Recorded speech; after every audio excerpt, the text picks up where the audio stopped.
Amados amigos, amados internautas, amados companheiros aqui do Instituto de Cultura Espírita do Brasil, que em ambos os planos de existência estão conosco para mais uma reunião de nosso instituto, que é de estudos avançados do Espiritismo, e nós vamos aqui, após a nossa prece, ter um estudo, uma palestra do nosso irmão Jorge Pio, de todos conhecido, e que nós, para cujo coração agora nós rogamos juntos que estamos em teu nome, mestre querido, para que tu faças jorrar por sobre o ICEB, por sobre o coração de Jorge Pio, por sobre os nossos mentores e por sobre todos nós que aqui estamos neste instante, e também por sobre todos os nossos companheiros que estarão conosco também depois no YouTube. Que a tua paz, mestre, portanto, seja abundante por sobre toda a terra que governas, por sobre todos os sofrimentos tu anunciaste, mestre, que haveria ranger de dentes, desce, portanto, a tua misericórdia por sobre todos os nossos irmãos que estão em provas e expiações. Aumenta, Jesus, a vertente de luzes, de energias, de recursos, por sobre todos os mentores que trabalham em teu nome em todos os cantos da terra, para que possam aliviar em teu nome, estimular em teu nome, proteger em teu nome todos os que aqui estamos. Muito particularmente, Jesus, desce agora por sobre os nossos mentores aqui no Instituto, Jorge Andréa, nosso presidente de honra, e nosso querido fundador, Deolindo Amorim, e por sobre todos os outros que mantiveram e ainda mantêm do plano espiritual a chama acesa deste sonho de Deolindo Amorim, rogando-te, mestre, que também por sobre nós, que aqui estamos desejosos de dar continuidade à vida do Instituto, derrama, portanto, sobre nós, mestre, essas tuas bênçãos, energias, estímulos, para que juntos continuemos nessa tarefa. Por sobre Jorge Pio, mestre, certamente que tu já estás celebrando com bênçãos a presença do nosso querido irmão. Que a tua paz e a tua luz permaneçam conosco hoje e sempre. Que assim seja. Bem, já dissemos que é Jorge Pio que está conosco, médico formado pela Fundação Técnico-Educacional Souza Marques, é médico por concurso público na Previdência Social, é professor associado na cadeira de alergia do Instituto de Pós-Graduação da PUC, no Rio de Janeiro, está licenciado no momento, tem pós-graduação em ensino superior lato sensu pelo Instituto Brasileiro de Medicina de Reabilitação, professor titular de Fisiologia e Fisiologia do Esforço do Instituto Brasileiro de Medicina de Reabilitação, professor convidado na Universidade Federal do Rio de Janeiro, na área de alergia e imunologia, e na clínica médica da Universidade do Estado do Rio de Janeiro, e nesse caso também na Unirio, na disciplina de alergia.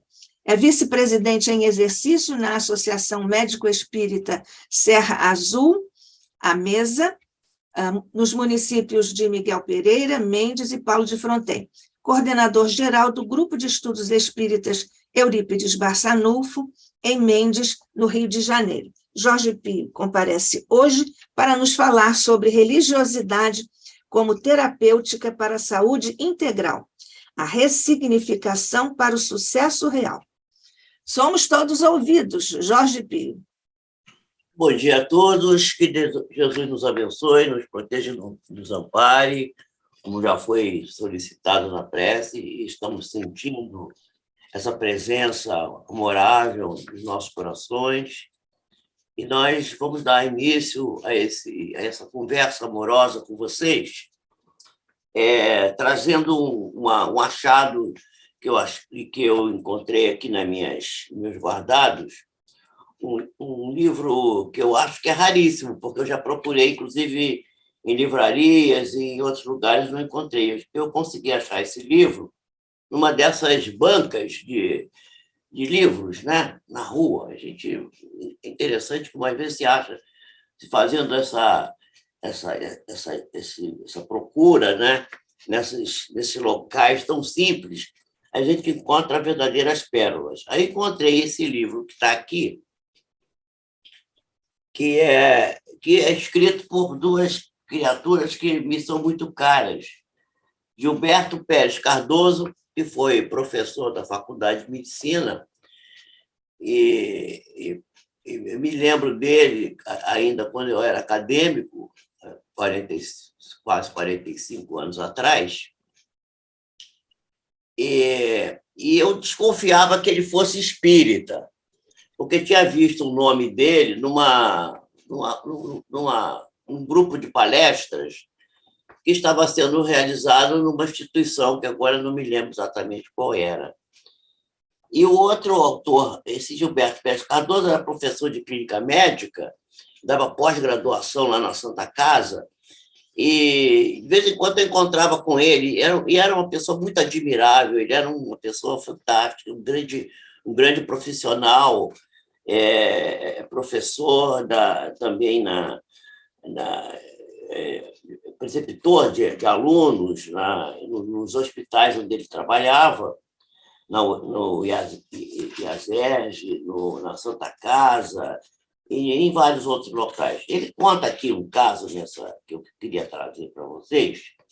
Bom, o outro autor desse livro é Newton Boechat, que eu acho que Newton Boechat não precisa de se explicar quem era, né?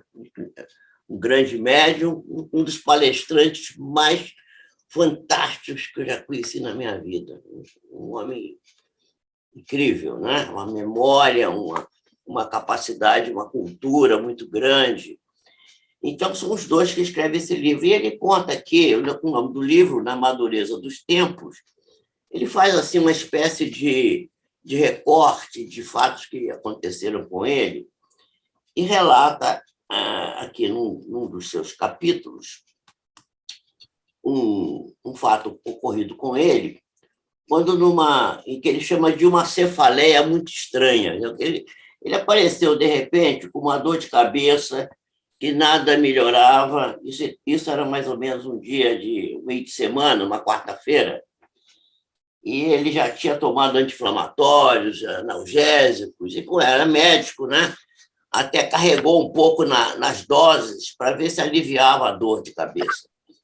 Mas a dor de cabeça não cedia, e ele continuava assim, e ele já estava começando a achar que ele devia estar fazendo alguma coisa mais grave, meningite, uma encefalite viral qualquer, e já estava disposto até a procurar o professor-chefe da cadeira de clínica médica da 7ª Enfermaria da Santa Casa, onde ele trabalhava, né? Procurar o professor Miguel Weiss, que era professor da Universidade Federal do Rio de Janeiro, um grande clínico, uma pessoa também que eu conheci, fantástica. E aí ele já estava disposto a isso. E na quarta-feira ele costumava se reunir com mais 7 outros companheiros na casa de uma senhora professora, ali no bairro do Sampaio, para fazerem estudos espíritas. Essa reunião espírita é uma reunião muito conhecida, e, inclusive, um psiquiatra, né, que já trabalhou aqui na instituição onde o ICEB hoje tem a sua sede, ainda, né? Esse nosso colega, Roberto Silveira. Silveira, exatamente, ele também frequentou esse grupo, também participava desse grupo esporadicamente. Então, ele, na quarta-feira, não estava nada disposto, estava se sentindo muito mal, com muita dor de cabeça, muito deprimido, muito se sentindo desconfortável, e ele não ia na reunião de quarta-feira. E disse, mas, de repente, teve uma intuição assim, não, eu vou na reunião, porque se eu chego lá, tomo um passe, quem sabe, não é? E aí, lá na reunião, foi verificado que após a prece, após as práticas normais da reunião, se fez a parte mediúnica que sempre se fazia para conselhos, para receituário, e, às vezes, assistência a algum espírito necessitado. E teve, então, a comunicação de um espírito sofredor, não é? Naquela noite de quarta-feira, e que foi visto pela vidência de 2 médiuns que lá se encontravam, que se tratava de uma pessoa com aspecto de marinheiro. E aí um dos participantes da mesa anotou a palavra marinheiro, botou num papelzinho e virou em cima da mesa. Porque foi a vidência que ele tinha tido daquela reunião. Bom, passada a reunião, ele de lá saiu, foi feito um passe e tal, ele foi para casa e começou admiravelmente a ver que já na quinta-feira a dor de cabeça já tinha praticamente desaparecido, ele não estava sentindo mais nada. E aí ele se lembrou que na terça-feira, no dia anterior, ele estava plantão no Hospital Rocha Maia, e um dos acadêmicos saiu de ambulância e trouxe um homem que tinha tentado suicídio, que era exatamente o marinheiro. Pegou a sua arma, um fuzil, e disparou contra a própria cabeça. Bom, aí vai descrever aqui, já para o final desse capítulo, né, a situação desse homem, que era gravíssima, que acabou desencarnando. E aí ele vai terminar ele dizendo assim: aí eu comecei a entender a minha depressão e a minha cefaleia, iniciadas na quarta-feira, dia seguinte do acidente e do seu desaparecimento após a reunião mediúnica da quinta-feira. Aquela entidade sofredora, expulsa do corpo em condições trágicas, deve ter ficado ligada magneticamente a mim nas horas que se sucederam à ocorrência, passando-me involuntariamente todas as suas sensações desagradáveis, registradas até ser desligada do meu campo biomagnético, por ocasião dos trabalhos, quando teria sido conduzida, provavelmente, por médicos espirituais, para longe do recinto, desaparecendo, então, a sintomatologia que eu sentia. Ou será que tantas coincidências ocorreram em tão pouco tempo, sendo as conclusões frutos da imaginação? Sugerimos ao leitor que calcule as probabilidades de cada um destes eventos ocorrer em separado e depois de se verificarem simultaneamente, como foi no nosso caso. Concluo, então, se podemos responsabilizar honestamente e em sã consciência o acaso pelo que aconteceu. É só fazer as contas e ler também, a propósito, As Razões da Coincidência, escrita por Arthur Koestler, da editora, um livro que ele publica na editora Nova Fronteira. Daí acreditamos que na infinidade de dores de cabeça, cansaços, depressões, astenias, achaques, que podem se originar no além, classificados precipitadamente como problemas pitiáticos. Pitiático é uma forma depreciativa que os médicos usam para dizer quando se faz todos os exames, dá tudo normal, mas a pessoa está se sentindo mal, e aí isso é um caso pitiático, quer dizer, é imaginário, não tem nada. Compondo uma extensa gama da patologia energética humana, desconhecida ainda da ciência oficial, e desafiando a argúcia de clínicos, especialistas em psicossomática, psiquiatras da atualidade, etc. De resto, auguramos ao leitor muita saúde, porém, se adoecer, não lhe desejamos de forma alguma adquirir uma cefaleia do outro mundo. Eu achei muito interessante isso, porque esse professor, ele nunca manifestou, assim, tive contato com ele, nada que mostrasse que ele tivesse realmente conhecimento dessa ordem. E aí descobri esse livro e achei muito interessante, e estava vendo isso ontem, e aí resolvi trazer aqui como preâmbulo da nossa reunião, para a gente ver como que... E isso deve acontecer de maneira substancial, né? Nos meios médicos, e as pessoas não sabem exatamente o que fazer com isso, porque desconhecem a relação que deve existir e que existe entre espiritualidade e saúde.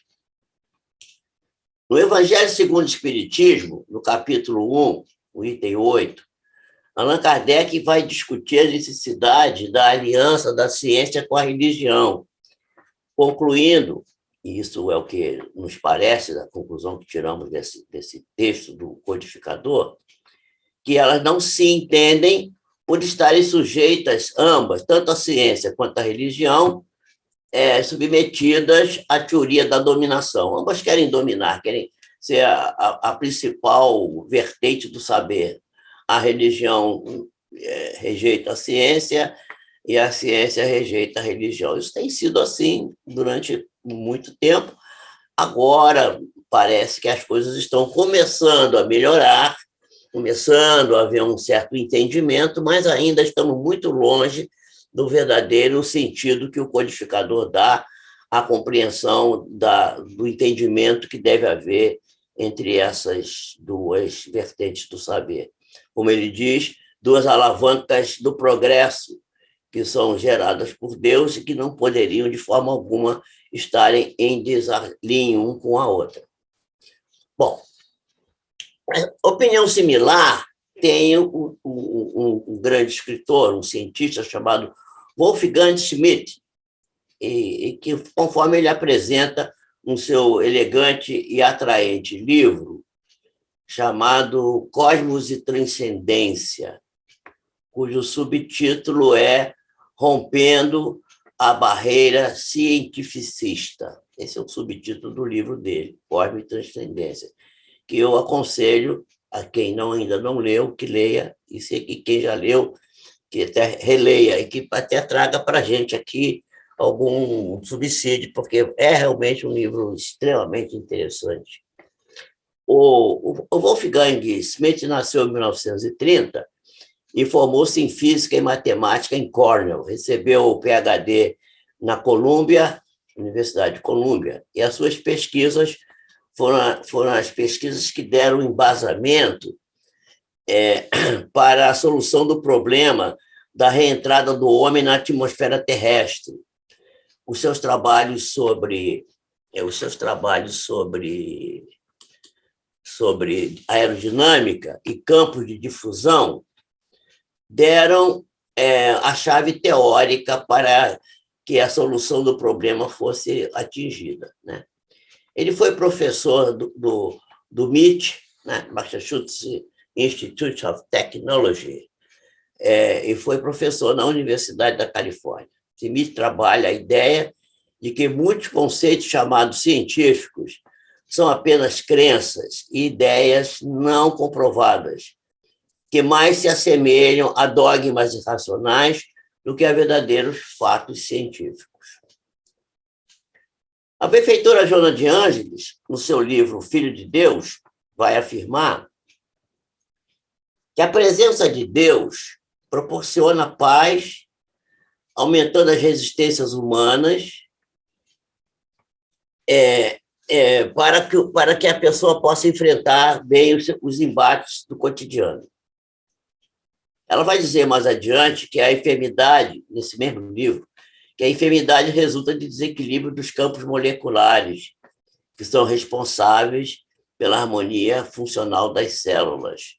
E a saúde vai se estabelecer quando a corrente divina, passando com regularidade pelo sistema aglutinador dessas partículas de vital importância, existe. Bom, eu entendo que essa a bondosa e sábia benfeitora está falando das defesas configuradas pelo sistema imune, o natural e os demais componentes da capacidade de defesa que estão alocadas nos departamentos tanto moral, a imunidade moral, quanto da imunidade celular, que são os dois braços, basicamente, do processo imune, né? Eles são mediados por anticorpos e por citoquinas, neurohormônios, neuropeptídeos, entre outras substâncias.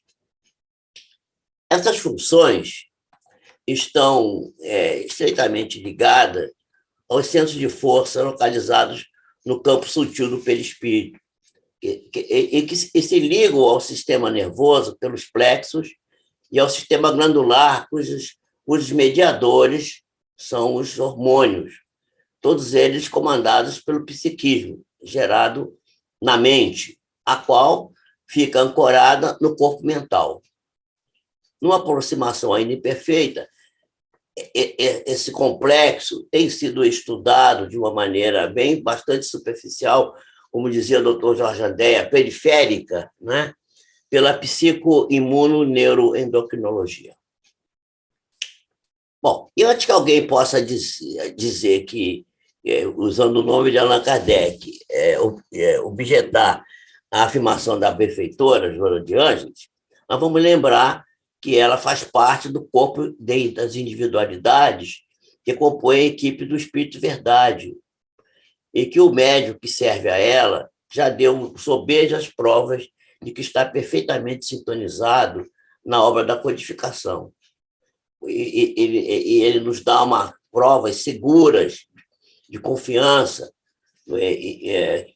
no seu trabalho. Isto posto, analisando bem as variáveis do conhecimento contidos na ciência, na filosofia e na religião, é impossível compreender a ciência sem a teologia, ou compreender a religiosidade embutida na teologia sem a ciência. Como dizia Einstein, né? Einstein já dizia isso. Ele dizia exatamente que a ciência sem religião era manca, e a religião sem ciência seria completamente cega. Para Will Durant, foi Aristóteles quem primeiro fez afirmações científicas baseadas em observações e experimentos muito básicos. Ao contrário de Platão, e tal como Sócrates, ele buscava compreender o mundo das ideias, né? Aquilo que costuma se chamar de res cogitans. Aristóteles queria entender o mundo das coisas objetivas, ou a res extensa, né? O mundo das coisas. A sua ciência era só de observação, pois os instrumentos de pesquisa ainda não existiam naquele tempo. Aí a sua metafísica era relacionada completamente com a matéria, e seu conceito de alma era derivado do observar dos movimentos do ser vivo. Para ele, quando ocorria a morte física, a alma também se extinguia. Algumas escolas atuais, que têm suas origens na academia, criada por ele, usam até hoje termos e conceitos oriundos desses estudos, dessa criatura fantástica que foi Aristóteles, né? Por exemplo, a palavra princípio, a palavra meio, a palavra silogismo, são alguns dos termos criados pelo gênio, né, aristotélico, além de muitos outros. Hoje é quase que impossível falar de ciência, falar de filosofia, por alguns minutos, sem que a gente usar algum termo que não tenha sido criado por Aristóteles. Segundo o Will Durant, ainda, foi Renan que disse que Sócrates nos deu a filosofia, mas foi Aristóteles que nos deu a ciência. Mas será que antes de Aristóteles já havia ciência, nesse sentido? A resposta talvez seja afirmativa, né? Porque, assim como antes de Sócrates, também existia filosofia. Tales, por exemplo, Tales de Mileto, né? Ele costumava espantar as pessoas que acreditavam que o Sol e as estrelas fossem deuses, dizendo que tanto o Sol quanto as estrelas eram apenas bolas de fogo. Então, Anaximandro, Anaximenes, Anaxágoras e outros, como Leucipo, Demócrito, né, fizeram afirmações de cunho científico, antecipando aquilo que Aristóteles viria a trazer depois. Há uma coisa que poderíamos, talvez, comparar, né? Seria uma semelhança com aquilo que ocorre com Isaac Newton, quando ele vai dizer, mais tarde, numa carta que ele manda para Roberto Hooke. Roberto Hooke foi aquele sujeito fantástico que descobre as células, estudando a cortiça, né? Ele faz a analogia das células para o estudo da cortiça. Tem até a data dessa carta que Newton manda para Robert Hooke, 5 de fevereiro de 1676. Então, nessa carta, ele diz assim, uma frase que é muito comum, que todo mundo conhece, né? Se eu vi mais longe, foi porque subi nos ombros de gigantes. Talvez ele estivesse se referindo a Kepler, certamente, a Copérnico, a Galileu, né? Fazendo essa afirmação. A metafísica de Aristóteles surge da sua biologia, e o seu Deus, o Deus de Aristóteles, parece ser um Deus calmo, um Deus plácido, completamente afastado das coisas objetivas. Ele concebia Deus como pura contemplação, diferentemente de Platão, com seus reis filósofos, e da realidade dura, de carne e osso, de Jeová dos judeus, ou a mansa e solícita paternidade do nosso Deus cristão, né? Era bem diferente. Discutindo esse capítulo 1 do Evangelho segundo o Espiritismo, do item 8, já citado, Allan Kardec afirma que ambas, tanto a religião quanto a ciência, precisam fazer concessões para se unirem, contribuindo assim para que possa, de fato, ajudar a felicidade do ser humano. A ciência se pretende ser apenas uma única ciência, enquanto que as religiões, apesar de tratarem de um Deus que também é uno, são muitas. E nós vamos ver que essas religiões são de tão grande número que, num livro de Catherine Clement, chamado A Viagem de Théo, cujo subtítulo é O Romance das Religiões, livro publicado em 1997 pela Companhia das Letras, e que foi traduzido por Eduardo Brandão. Ela trata detalhadamente de aproximadamente 30 dessas religiões, todas elas consideradas de grande porte, pelo grande número de seguidores que tinham, milhões, algumas com bilhões de seguidores. Ela mostra com dados que a busca da fé é recorrente no ser humano, e o medo que a descoberta científica, que se tem, né, de que a descoberta científica possa abalar os pilares da religião. Também é recorrente esse medo. Por isso, talvez que, quando em 1543, Nicolau Copérnico escreveu o De Revolutionibus Orbium Celestium, com ideias absorvidas das obras de Aristóteles e de Eudoxo de Cnido, né, que Eudoxo de Cnido apresentava a ideia de que o universo era composto de esferas, esferas concêntricas. E essas ideias são 4 séculos antes de Cristo. Nicolau Copérnico, vai pedir que a obra dele, que foi dedicada a um papa, né, fosse publicada somente após a sua morte, porque ele temia que fossem as perseguições. Ele já estava com 70 anos, mais ou menos, nessa época, conforme iria ocorrer, e ocorreu mais tarde com Galileu, né? Quando ele tratou do mesmo tema, que era o movimento dos astros e a posição periférica que a nossa Terra tinha. A ciência em Galileu e em Newton guardam um robusto componente empírico, segundo vai nos dizer esses autores que eu acabei de citar aqui. Esse componente, mais admiravelmente, os que são seus seguidores, aqueles que se dizem cientistas, têm grande dificuldade de trabalhar com conceitos metafísicos, apesar da metafísica estar embutida, certamente, nos trabalhos tanto de Newton quanto de Galileu. O Will Durant tem a oportunidade de dizer que os cientistas costumam ter o verdadeiro terror da metafísica.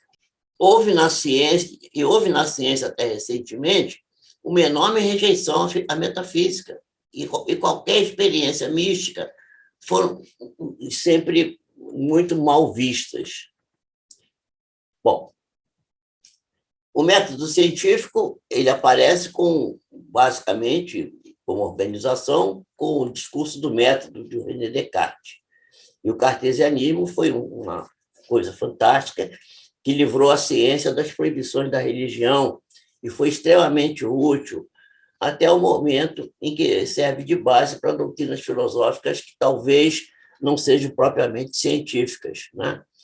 Ou melhor, que sejam cientificismo ou cientismo, como vai dizer o Schmitt, né?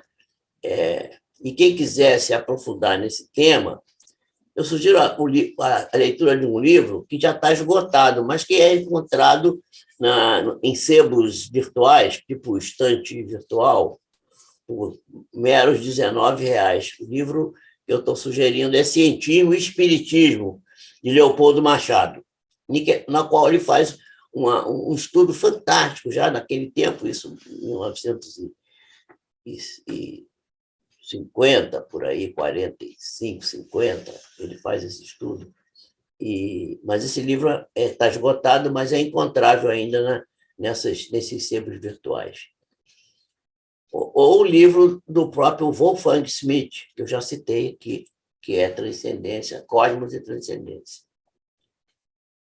Bom, nós sabemos que a matéria existe sob outras apresentações que escapam aos nossos sentidos físicos, conforme está no Livro dos Espíritos, na pergunta 22, quando os espíritos vão afirmar que a matéria existe sob formas que nós não consideramos assim, ou pelo menos na época de Kardec não se considerava, né? A partir dos anos 20 do século passado, com o aparecimento da física das micropartículas, a física quântica, essas ideias começam a mudar. A gente começa a ver que aquilo que os espíritos disseram lá a Kardec começa a ser mais facilmente compreendido por nós. E talvez se os estudos, ou melhor, se as afirmações bíblicas de que na ressurreição os corpos vão se levantar no corpo físico que tinham durante a vida física, pudesse ser completamente modificada se nós tivéssemos já os estudos que vão nos revelar o aparecimento da eletricidade. não precisaria nem chegar na física quântica. Só o conhecimento da eletricidade talvez modificasse completamente a ideia de que a ressurreição seria em corpo de carne, né? Que é uma coisa completamente absurda, considerado o conhecimento científico. Então, é um erro que a gente vai desvincular o mundo espiritual do mundo físico, ou desvincular a ciência da religião. É um erro terrível e que tem causado muito dano, muito mais dano do que se possa pensar. A leitura que o observador aplica aos fenômenos naturais, eles padecem muito das limitações dos nossos sentidos. Há estudos já hoje mostrando que a capacidade de percepção nossa é muito limitada e que só 5% do mundo real é observável pelos 5 sentidos. E que a gente pode, de forma, através dos equipamentos que já existem na atualidade, detectar uma realidade que é objetiva e que não pode ser percebida pelas nossas capacidades sensoriais, né? A gente sabe que a gente só pode achar aquilo que a gente procura, e só podemos procurar aquilo que a gente conhece, ou então que a gente deseja conhecer. É impossível chegar a uma conclusão se você procura o que não sabe, ou se você não fica perdido porque não tem desejo de conhecer alguma coisa a mais e vai ficar preso no preconceito, na negatividade, no corporativismo, que quase sempre vão conduzir a enganos substanciais que nos impedem de descobrir o desconhecido. Pierre Janet, que viveu de 1859 a 1947, e Carl Gustav Jung, que desencarnou em 1961, tendo nascido em 1875, fizeram estudos sobre transe mediúnico. E esses estudos e relatos de casos que eles apresentaram têm sido sistematicamente ignorados pelos psiquiatras, pelos psicólogos e estudiosos em geral. Em 1967, Arthur Koestler, que é uma pessoa genial, ele escreveu um livro que, infelizmente, não tem tradução em português, chamado The Art of Creation, a arte da criação. O livro está recheado de citações e exemplos do cotidiano da arte, da ciência, da tecnologia, em que as evidências das forças inconscientes na vida de todas as criaturas é enorme.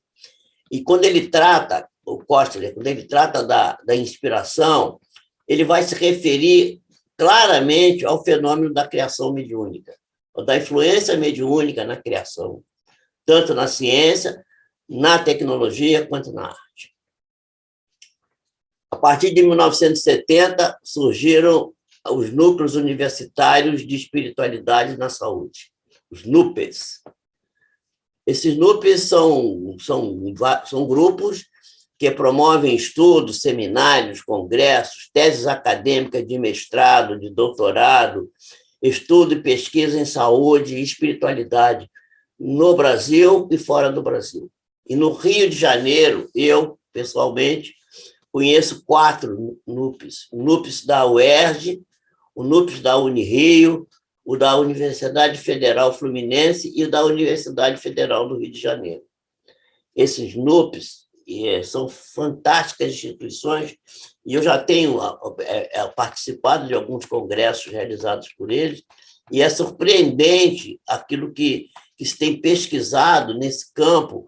E eu queria fazer um destaque aqui para o NUPES da Universidade Federal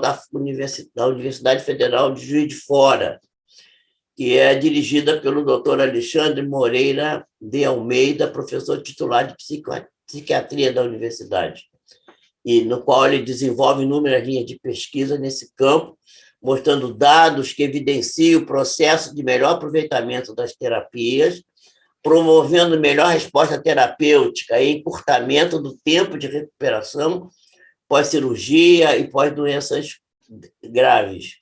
Baixo índice de complicação nas cirurgias, muito abaixo da média, e recuperação no menor tempo de internação. As pesquisas mostram que grupos afeitos a práticas religiosas adoecem menos, recuperam-se mais rápido quando sofrem alguma intervenção médica. Tem-se dito mesmo que os muros dos hospitais têm mais orações do que os altares das igrejas. Isso é uma afirmação que há pouco tempo eu descobri em algum lugar, que eu não me lembro onde, mas que eu achei muito interessante, né?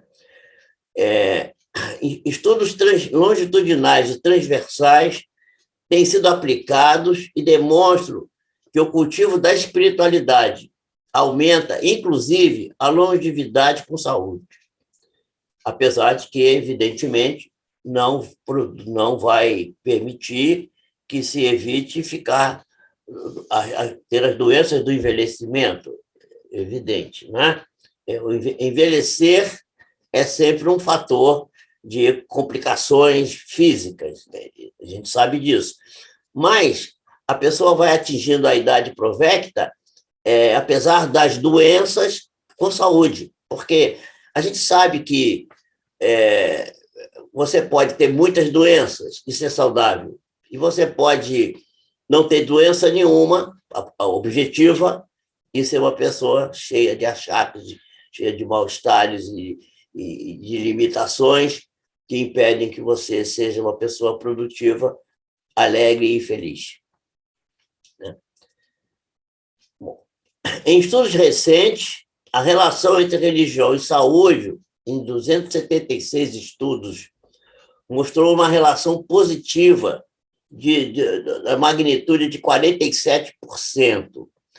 Se levar em consideração que alguns estudos são pouco completos, e separando os mais completos da relação, dessa linha de pesquisa, vai se encontrar que a relação positiva quase que dobra.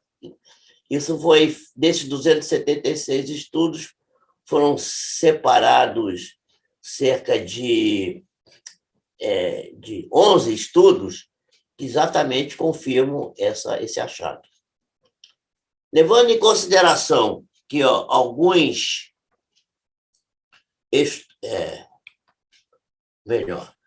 a espiritualidade tem buscado se mostrar ao ser encarnado, mas nós temos sistematicamente recusado essa evidência. Isso ocorre no dia a dia de todos nós. Eu já fiz um relato aqui, em algum momento, né, aqui de uma situação vivida por mim em 1982. Nesse mesmo ano, em 1982,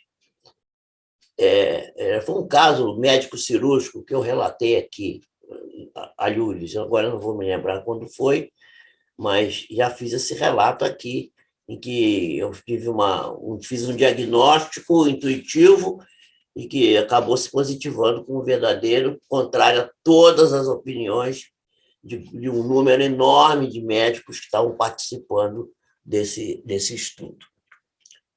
Nesse mesmo ano, 1982, eu estava formado, tinha 2 anos de formado nessa altura, eu assisti à primeira demonstração de uma técnica chamada biofeedback. Não sei se vocês já ouviram falar disso. O biofeedback é uma técnica em que o psiquiatra, geralmente é um psiquiatra ou psicólogo que usa isso, que faz com que a pessoa faça relaxamento através de aparelhos e que ele vai tentar controlar, e eu vi isso acontecer ao vivo nessa época, baixa da pressão arterial, redução dos batimentos cardíacos, baixa da temperatura corporal, pressão arterial, etc. Bom, a redução também do tônus muscular, dos músculos, por exemplo, o músculo aqui da testa, não é? Aqui, que é comandado por... A gente, quando está muito tenso, a gente franze a testa, tem um tônus um pouco que não é controlado pela vontade. Ele é muito submetido ao sistema nervoso autônomo, né? E é possível, por exemplo, relaxar esse músculo através de observação, colocando-se um eletrodo sobre o músculo, vai se vendo que o músculo vai, através de comandos, e vai relaxando, e a frequência do tônus vai reduzindo e vai sendo apresentado na tela por um bip ou por uma onda que vai se mostrando cada vez mais baixinha.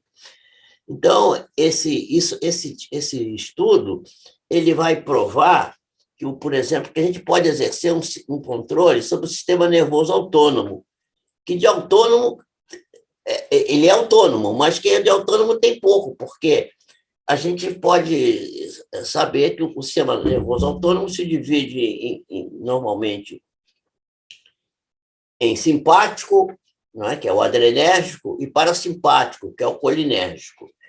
E a gente tem um outro sistema, que é um alternativo, que é o chamado sistema NANC. Quer dizer, o que quer dizer NANC? Não